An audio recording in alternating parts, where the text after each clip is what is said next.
There are things about mental health that nobody teaches you in school. Nobody sits you down and explains how your mind actually works, why you feel the way you feel, or what you could be doing differently to live with more peace, more confidence, and more genuine happiness. Most of us spend years, sometimes decades, figuring these things out the hard way, through burnout, broken relationships, chronic stress, and the quiet frustration of knowing that something is off, but not being able to name exactly what it is. But what if you could shortcut that process? What if you could learn in the next few minutes what took others years of struggle to understand? Today I am sharing 5 mental health lessons that I genuinely wish I had known far earlier in life. And I promise you, by the time we reach number 5, you are going to look at the way you work, the way you live, and the way you think about success in a completely different way. Stay with me all the way through, because each one of these builds on the last. And number 3 especially is the one that quietly changes everything. Let's get into it. Lesson number 1. And this one might be the most important shift in thinking you ever make. Your emotions are not your enemy. They are your lifesaver. Read that again. Your emotions are your lifesaver. Because most of us were never taught that. Most of us grew up learning one of 2 things. Either let your emotions run wild and react to everything, or push them down, lock them away, and pretend they are not there. And both of those approaches quietly destroy your quality of life in different ways. When emotions control you, you react instead of respond. You say things you regret. You make decisions from a place of fear or anger or hurt that you would never make from a place of clarity. But when you suppress your emotions, when you convince yourself that feeling things deeply is weakness, those unprocessed feelings do not disappear. They go underground. They show up as anxiety, as irritability, as a heaviness you cannot quite explain, as a distance between you and the life you actually want to be living. Here is what changes everything: understanding and processing your emotions, not performing them, not burying them, actually sitting with them long enough to learn what they are trying to tell you. Take anger as an example. Most people either explode with anger or swallow it whole. But what if the next time you felt anger rising, instead of reacting or suppressing, you paused just for a moment and asked yourself 2 simple questions? Why am I angry? And what boundary was crossed? Because anger is almost always a signal. It is your mind and body telling you that something important to you has been violated or threatened. When you can identify what that thing is, you can address it constructively. You can communicate clearly. You can protect what matters to you without burning everything around you in the process. And this same approach works with every emotion you experience. Sadness is telling you something was meaningful. Fear is telling you something feels unsafe. Guilt is asking you to examine your values. Every emotion carries information, and when you learn to read that information instead of react to it or run from it, something remarkable happens. Your life becomes quieter, more deliberate, more peaceful. You stop being dragged around by your inner weather and start becoming someone who understands it. When you manage your emotions well, you manage your life better. That is not a motivational quote. That is neuroscience. Lesson number 2, and this one is going to challenge something you have probably believed your entire life. Every single small win matters, and I mean every one. We have been conditioned from a very young age to define success in enormous terms. Topping the class, landing the dream job, hitting the big milestone, achieving the thing that makes other people look at you and say, wow. And because of that conditioning, most of us walk through our days completely discounting the small things we accomplish, as if they do not count, as if they are not real achievements, as if they only matter when they are part of something grand and visible. But here is what that belief is actually costing you. It is quietly eroding your self-trust and your self-esteem every single day. Here's the truth that changes the game. Success is not a destination. It is a pattern. And that Pattern is built entirely out of tiny, everyday wins that most people never stop to acknowledge. Getting out of bed when it would have been easier to stay there, that is a win. Folding your blanket, making your bed, choosing a healthy meal over a convenient one, completing the task you kept putting off, sending the message you were nervous to send, all of it counts. All of it is real. And here is why this matters so deeply on a neurological level. When you acknowledge and celebrate a small win, your brain releases dopamine, the neurochemical associated with reward, motivation, and positive reinforcement. Over time, this builds what neuroscientists call a dopamine reward circuit. And what that circuit does is train your brain to believe something extraordinarily powerful. When I set a goal, I achieve it. When I decide to do something, I follow through. That belief, reinforced consistently through small daily wins, becomes the foundation of genuine self-trust. And self-trust becomes the foundation of real confidence. Not the performed kind of confidence that collapses under pressure, the quiet, solid kind that comes from a long history of keeping promises to yourself. Start noticing your small wins. Start celebrating them. They are building something far more important than they appear. This next one is where so many people go wrong.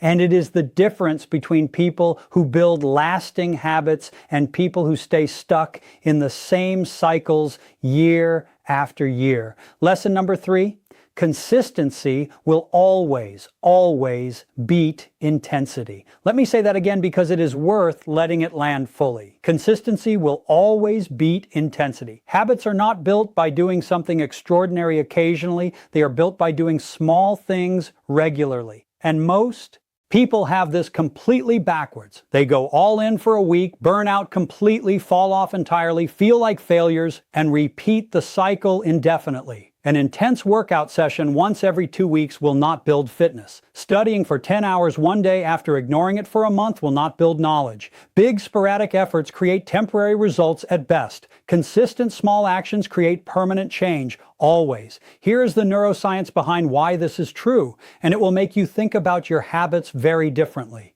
Every time you perform an action, your brain creates or reinforces a neural pathway, a physical connection between neurons that makes that action easier to perform the next time. The more consistently you repeat an action, the stronger and more efficient that pathway becomes, until eventually the behavior does not feel like effort anymore. It feels natural. It feels like who you are. A 10-minute workout every single day builds stronger neural pathways around the identity of being someone who exercises than a 2-hour session once a month ever could.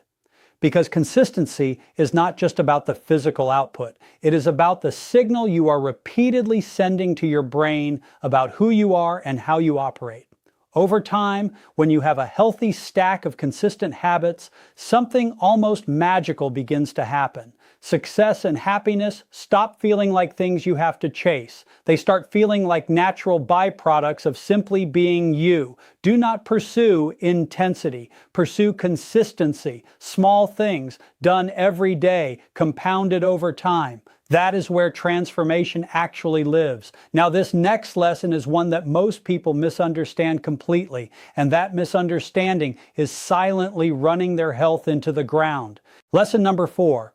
A stress-free life is a myth, and chasing one is one of the most counterproductive things you can do for your mental health. Stress is not the enemy. Stress is actually essential for your survival. When you encounter a threat or a challenge, your sympathetic nervous system activates the fight-or-flight response, flooding your body with hormones that sharpen your focus, increase your energy, and prepare you to respond. In short bursts, stress is not just tolerable, it is useful. It is the reason human beings have survived and thrived for thousands of years. The real enemy is not stress itself. The real enemy is chronic, unmanaged stress, the kind that never fully switches off, the kind that keeps your nervous system in a permanent state of high alert. And that kind of stress is the root cause of an enormous range of physical and mental health problems, from anxiety and depression to cardiovascular disease and immune dysfunction. So if eliminating stress is not the goal, what is? The goal is learning to manage it. And the most direct, scientifically validated way to do that is by deliberately activating the parasympathetic nervous system, the counterbalance to your fight or flight response. Your parasympathetic nervous system is responsible for rest, recovery, and clear thinking. And one of the simplest, most accessible ways to activate it is through intentional deep breathing. Slow, deliberate, diaphragmatic breathing sends a direct signal to your brain that you are safe, that the threat has passed, and your nervous system begins to downregulate. You move from reactive to responsive, from overwhelmed to capable. When you consistently practice managing your stress response rather than avoiding stress altogether, something powerful develops over time. Resilience. Your capacity to handle difficulty grows. Problems that once felt paralyzing begin to feel manageable. And here is a perspective shift worth holding on to. The bigger the problem you can solve from a calm, resilient state, the greater your growth and your success will be. Stress managed well does not hold you back. It makes you stronger. And now we have arrived at lesson number 5. And this one completely changed the way I think about productivity, success, and what it actually means to do your best work. For years, in my 20s and 30s, I watched successful entrepreneurs and driven professionals seemingly juggle dozens of things at once. Multiple businesses, multiple projects, multiple goals, all moving forward simultaneously. And I used to sit there wondering, how are they doing that? Why can they handle all of that when I struggled to manage half as much? It took me far longer than I would like to admit to finally see the truth. They were not multitasking. Not really. From the outside, it looked like multitasking. But what I was actually watching was focused effort, compounded over time. They were doing one thing, fully, completely, with all of their attention and energy. And then, when that thing was done, they moved to the next, one at a time, always. Here is what actually happens when you try to multitask. Your brain does not split its focus evenly between tasks. It switches rapidly back and forth between them, and every single switch comes with a cognitive cost. Lost context, lost momentum, lost depth of thinking. Your energy dissipates. Your output becomes shallow. You feel busy constantly, but somehow never feel like you are actually getting anywhere, because you are not. You are spreading yourself across too many surfaces and going deep on none of them. But when you choose one task, commit to it fully, bring your complete attention and energy to it, complete it, and only then move to the next, everything changes. Your quality of work improves dramatically. Your productivity increases. Your sense of accomplishment grows, and the results you create begin to compound in ways that scattered effort never could. You can absolutely pursue multiple goals, multiple projects, multiple ambitions. Nobody is telling you to think small, but do one thing at a time, always. Give it everything. Finish it, then move forward. That is not a limitation. That is the actual secret behind every person whose productivity you have ever admired. 5 lessons, 5 shifts in the way you think about your emotions, your wins, your habits, your stress, and your focus. None of them are complicated. All of them are transformative. And the beautiful thing is that you can start applying every single one of them today, right now, without any special tools, any expensive programs, or any dramatic life overhaul. Small shifts in thinking, applied consistently, create the biggest changes in life. If this video gave you even one idea that made you think differently, please hit the like button right now. It genuinely helps more people find this content when they need it. Share this with someone in your life who you think needs to hear one of these lessons. Subscribe to this channel because we are here every week with content designed to help you understand your mind, build your mental strength, and live with more clarity and peace. And I want to hear from you. Drop a comment below and tell me which of these 5 lessons hit you the hardest. Which one are you going to start applying today? I read every comment and I cannot wait to hear your answer.